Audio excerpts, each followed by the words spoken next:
হ্যাঁ হ্যাঁ আছে কই আছে কই where is she where is my বুকি হোয়ার ইজ মাই বুকি হোয়ার ইজ মাই বুকি হোয়ার ইজ মাই বুকি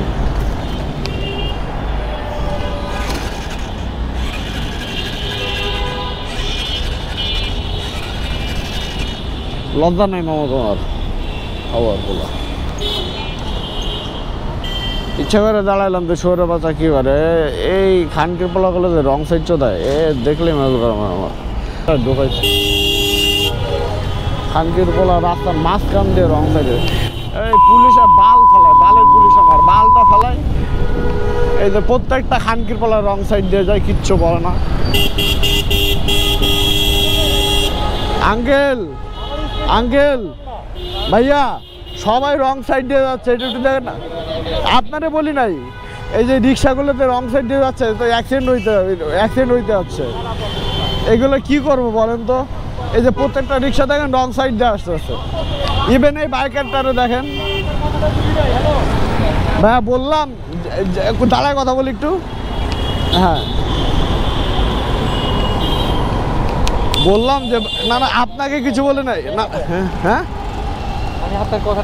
আমি বললাম যে ভাই এই যে রিক্সাগুলা প্রত্যেকটা রিক্সা হচ্ছে রাস্তার অর্ধেক ব্লক করে রং সাইড দিয়ে আসে এটা ভাই অ্যাক্সিডেন্ট হওয়ার পসিবিলিটি সবথেকে বেশি এটা মানে কোনো কিছু করা যায় না ভাই গলার কাটা মানে আমি একটা কথা বলি আমার বাসা হচ্ছে সেকেটেক তো ওই রাস্তায় সন্ধ্যার পরে রিক্সার জন্য চলাই যায় না এখন এটা কি করবো বলেন বাইক অ্যাক্সিডেন্ট হচ্ছে এটা চিন্তার বাইরে আর আমি হচ্ছে উল্টা আসতেছে আমার ডিউটিটা হচ্ছে কোথায় কোথায় রং পার্কিং এটা দেখেন না না আপনারটা তো ঠিক আছে আপনি পুলিশ আপনার একটা এমার্জেন্সি থাকতে পারে ওটা আলাদা বিষয় আপনি হচ্ছেন সরকার জি জি আপনি একটা আইন বানাবেন আমি আমার কাজ হচ্ছে সেটা প্রয়োগ করা সরকার রিক্সা চলার অনুমতি দিচ্ছে ধান কাটার কামলা মাটি কাটার কামলা ভাই আগে যারা দুনিয়ার যে কোনো কাজ করতো সবাই এখন একটা রিক্সা চালায় আর এদের নাই বেল ব্রেক নাই কিছু রং সাইড দিয়ে চালায় এদের কোনো ভয় ডরও নাই কারণ এদের তো লাইসেন্স নাই পুলিশে কি করবে রিক্সা চালার সাথে অনেক কিছু করে অনেক মাইর খেয়েছি ভাই আর বলতে চাই না আমি দেখেন কি বলবো বলেন ভাই এই যে রাস্তাঘাটে গাড়ি চালাতে গেলে এখন ভয় লাগে আগে ভয় লাগতো কুত্তা এখন ভয় লাগে রিক্সা কি করে বলেন আল্লাহ হাফেজ ভাই থ্যাংক ইউ এই যে একটা তো ভাইয়ের সাথে কথা বলে ভালো লাগলো আর কি আমি ভাবছিলাম আমার কাগজপত্র চেক করে মনে হয় গাড়ি তো আমার নামে না